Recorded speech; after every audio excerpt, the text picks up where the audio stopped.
Hello everyone, this video is about the formula derivations in the series chapter.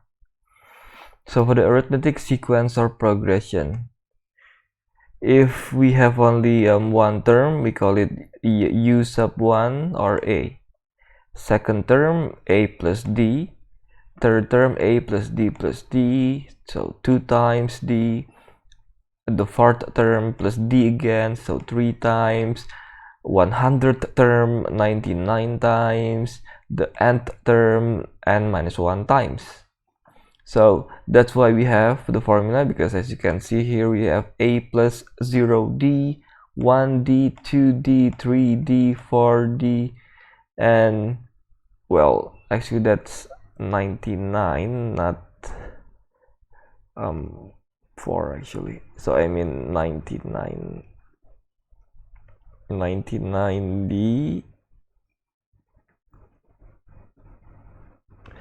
and if the number of terms is n minus 1d.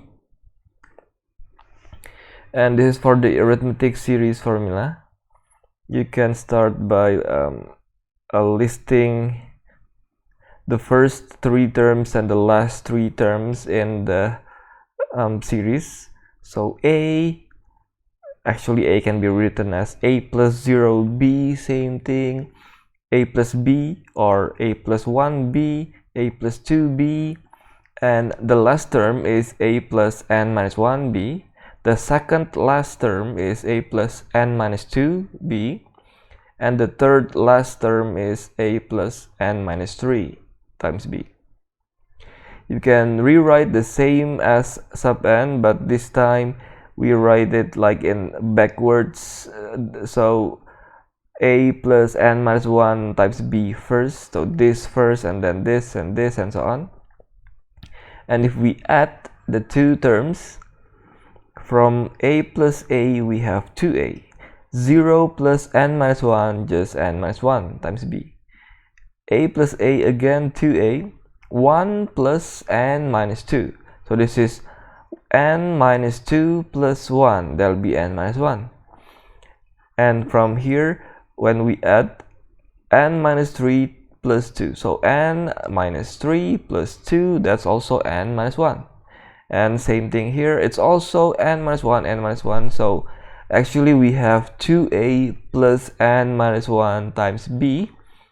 We have n terms, so we have n times everything here. So n times 2a plus n minus 1 times b. So this is of course Sn plus Sn, which is 2Sn.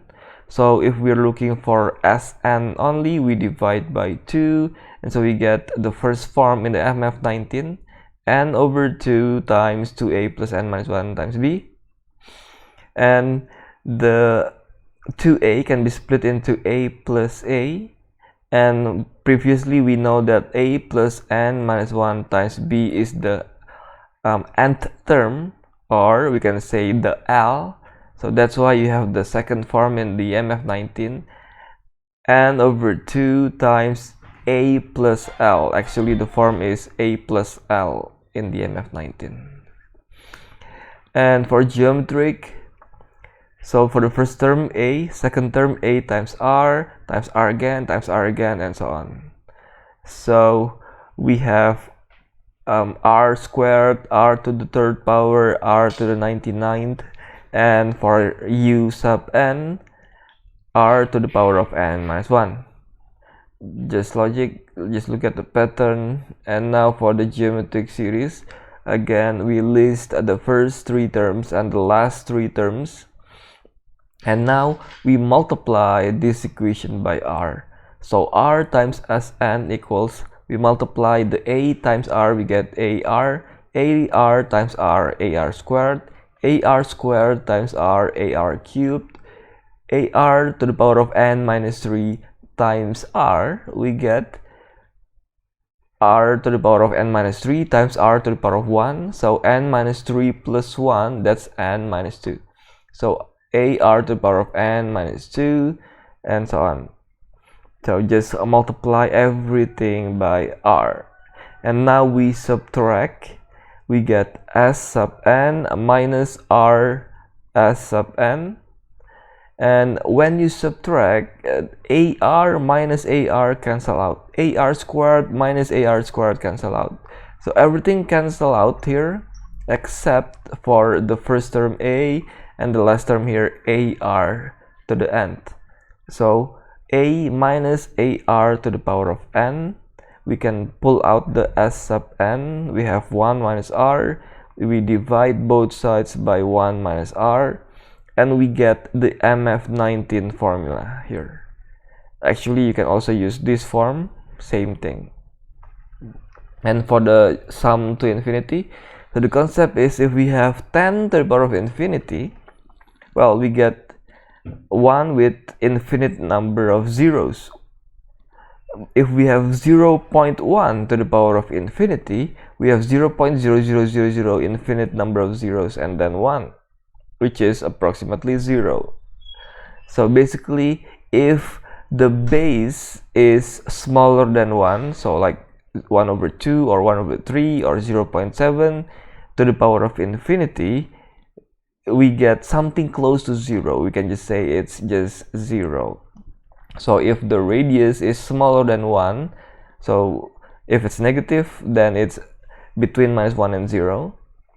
Then we have this 1 minus R to the nth factor in the numerator here becomes simply 1, because the R to the nth, which is R to the power of infinity, becomes 0, which means the simplest form as infinity is just A over 1 minus R. And for the binomial, so first of all, combinations of n elements of k, b, and n minus k times a is n, c, k. So for example, here we have 5 elements and we have 2b, 3a. So 2b from 5 total elements, 5c2, which is 10. So this is called the combination. If you can just look at the pattern here, it's listed systematically. And same thing here, if we have 6 elements and we have 4b total 6, 6c4. So this is the concept of the combination in your calculator. So using this concept, for binomial expansion, if we have a plus b all to the nth power, this means we have a plus b times a plus b times a plus b all the way to the last one. In total, we have n factors, which means we have, if we expand a times a times a times a, we get a times a times a times a n times n factors, all a, and we have b times a times a times a times a. So we have b a. So we have 1b, the rest are a, 2b, the rest are a, 3b, the rest are a, all the way to all b. So here, this means we have a to the power of n. That's it. Now for this guy here, because the b is only 1, the b is to the power of 1, and the rest, so we're just gonna say n minus 1 for the rest. The a is to the power of the rest, so a to the power of n minus 1. And since we have 1b, we do nc1, just like before. Here we have 1b, the total is n, so nc1, and we have 2b's, the total is n, so nc2, 3b's, total is n, nc3, and so on. So that's why we have this pattern or this formula in the MF19. Right, that's it. I'll see you again next